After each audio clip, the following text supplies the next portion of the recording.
I just got the news that David Icke's YouTube channel has been deleted. He's been completely deplatformed from the second largest search engine in the world, the biggest video platform in the world. And I'm not going to lie, I'm upset about this. That someone could be silenced like that. Someone who's valued by so many people, nearly 1 million subscribers.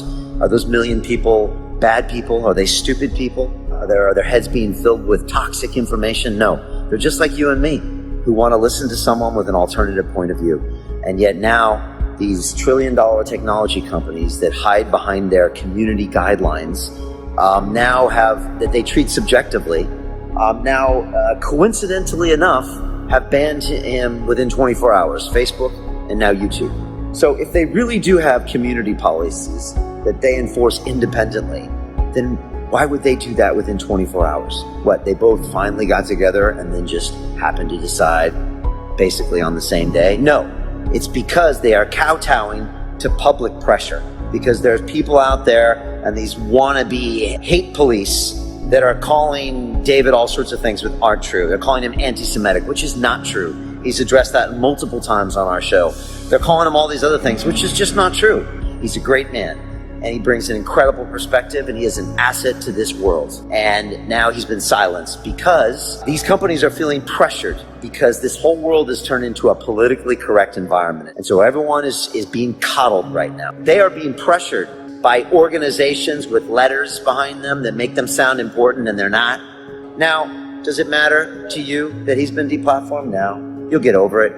But it does matter, because they are slowly taking away your human rights. And we're going to wake up one day and there's going to be no David Icke in this world, no alternate point of views, no nothing. And it's going to be a shitty ass world when you're living there. And you're going to be wondering what's going on, and you're never going to know what's going on. And your phone's going to be tracking you everywhere, and you're going to have points and scoring how good or bad you've been, and your rights are going to be taken away accordingly. And that's where we're going. And it might sound crazy to you, but it's happening. And who's next? Are we next, YouTube? Really? A channel for the last 9 years that's been putting out incredibly uplifting, transformational content of conversations affecting 500 million people around the world. Are we next? We could be.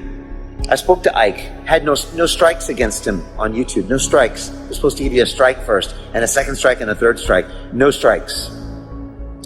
So, should London Real be next? Really? Yeah, are we a toxic channel? I don't think so. I don't think so at all. We put out people's points of view and we let you decide. That's what we should do. This is freedom of speech. This is freedom of the press. This is so fundamental that if you don't get what I'm saying right now, and this doesn't anger you, then your life is about to slowly end. And I'm telling you, your great-grandkids are going to ask you, or your grandkids, or maybe even your kids are going to say, what the hell were you doing in 2020 when Brian Rose was talking about this, when David Icke was talking about this, and you sat around doing nothing? That's what they're going to ask you.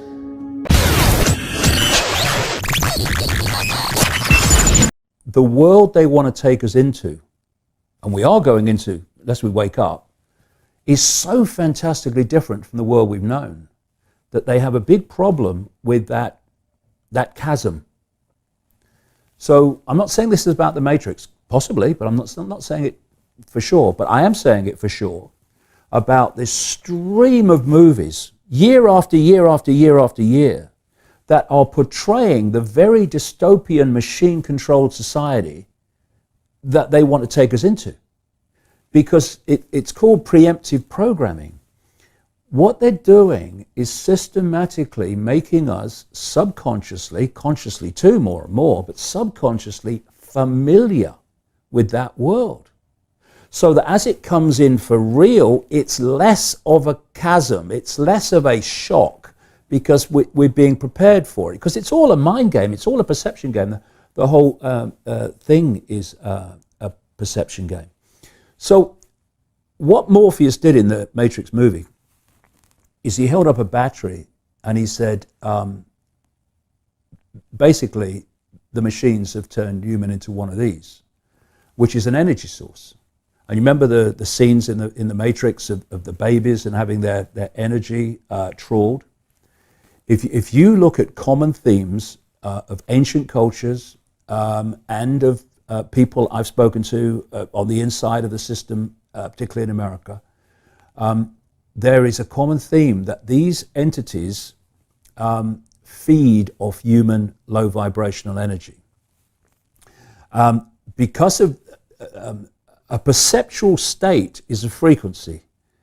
If I'm in a state of depression, then I'm in a frequency. Depression is a frequency. Joy is a frequency in our reality. And if you're going to absorb energy as a source of energetic sustenance, then that energy has to be within the frequency band you operate on. And these non-human entities that are manipulating human society, by the very nature of who they are, how they act. I mean, the human word psychopath and psychopathic just encapsulates them. If you look at the so-called hair test of psychopathic traits, including no empathy and at the top, where people have no fail-safe mechanism of behavior because they have no emotional consequence, because they have no empathy, therefore anything goes. Things that we couldn't do because emotionally, empathetically, we couldn't do it to people, they have no problem because they are empathy deleted. So they're in a low frequency state. And therefore, if they're going to use humans as an energetic source, human emotion has to be in a low vibrational state.